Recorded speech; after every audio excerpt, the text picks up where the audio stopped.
ابھی حال ہی میں لیٹسٹ جو اس کا بیان آیا اس میں بہت ساری خلاف واقعات جھوٹی اور من گڑت باتیں کی ہیں اور بہتانات اور افتراعات اس نے باندھے ہیں، اور بار بار کہتا ہے کہ تمہارے بابوں نے یہ کہا، تمہارے بابوں نے یہ لکھا ہے۔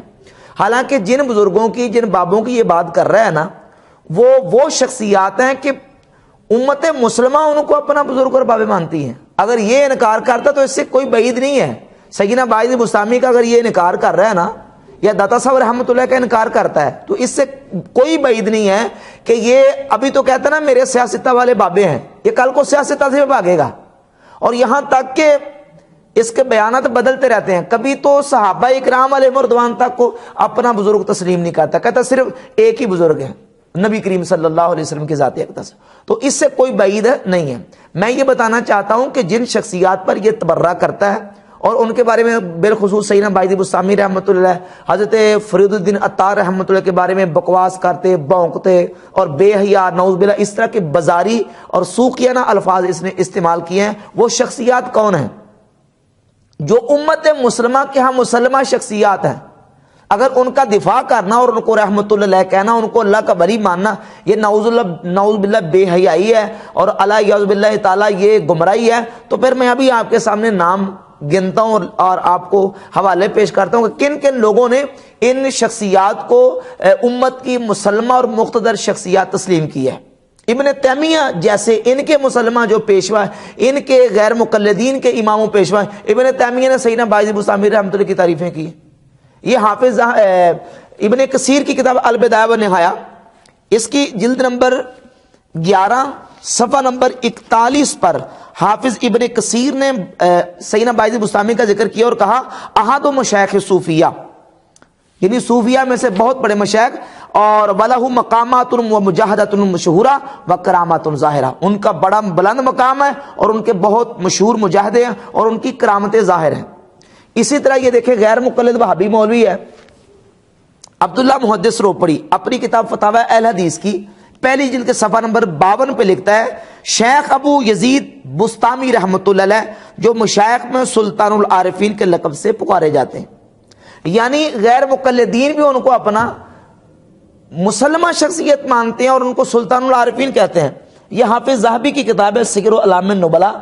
امام ذہبی جب تذکرہ کرتے ہیں سیدنا باعث بستامی رحمۃ اللہ کا تو اس انداز سے ان کا ذکر کرتے ہیں۔ یہ سیر اعلام النبلاء، اس کی جلد نمبر 10 کے صفحہ نمبر 263 پہ حافظ ذہبی لکھتے ہیں سلطان العارفین ابو یزید تیفور بن عیسیٰ، یعنی عارفوں کے سلطان سیدنا باعث بستامی رحمۃ اللہ تعالی علیہ، اس انداز سے انہوں نے تذکرہ کیا ہے۔ یہ حافظ ابن خلقان کی کتاب وفیات الاعیان، حافظ ابن خلقان نے جلد نمبر 2 کے صفحہ نمبر 436 پر سیدنا تیفور ابن عیسیٰ باعث بستامی رحمۃ اللہ کا تذکرہ کیا، کہا الزاہد المشہور، یعنی مشہور زاہد، اور وَلَهُ مقالات کثیرہ و مجاہدات مشہورہ و کرامات ظاہرہ، ان کے بہت مشہور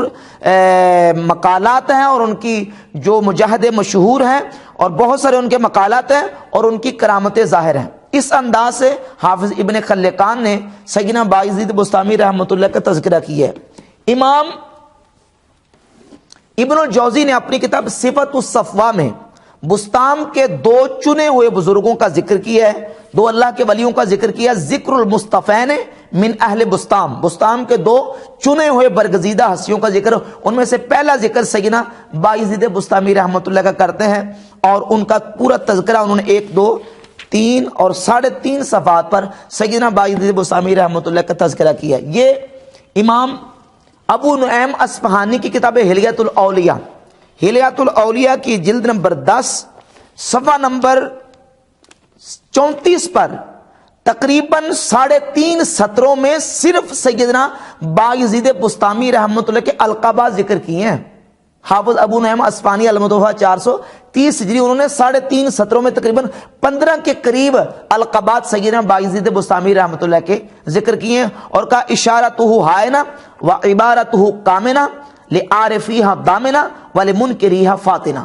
کہ ان کی جو عبارتیں ہیں وہ ایسی ہیں کہ ان کے جاننے والوں کے لیے ضامنہ ہے اور ان کے منکرین کے لیے آزمائش بن جاتی ہیں۔ تقریباً 3.5 سطروں میں ان کے القابات لکھے ہیں امام ابو نعیم اصفہانی نے سیدنا بایزید بسطامی رحمۃ اللہ کے، اور یہ کتاب ہے لسان المیزان، حافظ ابن حجر عسقلانی کی لسان المیزان کی جلد نمبر 3 صفحہ نمبر 214 اور 215 پہ لکھتے ہیں کہ تیفور بن عیسیٰ ابو یزید البستامی رحمہ اللہ تعالی شیخ الصوفیہ، رحمہ اللہ بھی کہا اور شیخ الصوفیہ، اور کہا وہ من کبار مشائخ، کہ یہ بہت بڑے مشائخ میں سے ہیں، اور پھر ساتھ ہی تذکرہ بھی کر دیا ان کی شتیات کا، اور ان سے جو حالت غلبہ حالت کے وقت جو اقوال اور ان سے مقالات صادر ہوئے، کہا کہ من الناس من یصحح ھذا عنہ ویقول قالہ فی حال سکرہ، کہ علماء نے لکھا ہے کہ ان سے اس طرح کی جو چیزیں شتیات صادر ہوئی ہیں یہ حالت سکر میں یعنی غلبہ حالت کے وقت ان سے صادر ہوئی ہیں۔ اگر وہی شتیات بیان کر کے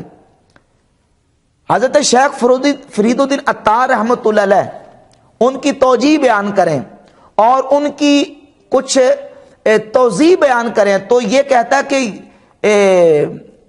بے حیائی کا کام کر رہے ہیں۔ اور وہ پھر آگے مصنف کو بھی یہاں نہیں آئی تذکرۃ الاولیاء والے کو، وہ کہتا ہے کہ اس کی تعویل کرنی پڑے گی ہمیں، اور وہ پھر آگے مصنف کو بھی یہاں نہیں آئی تذکرۃ الاولیاء والے کو، وہ کہتا ہے کہ اس کی تعویل کرنی پڑے گی ہمیں۔ نعوذ باللہ شیخ فرید الدین عطار رحمۃ اللہ علیہ کو بے حیا کہا ہے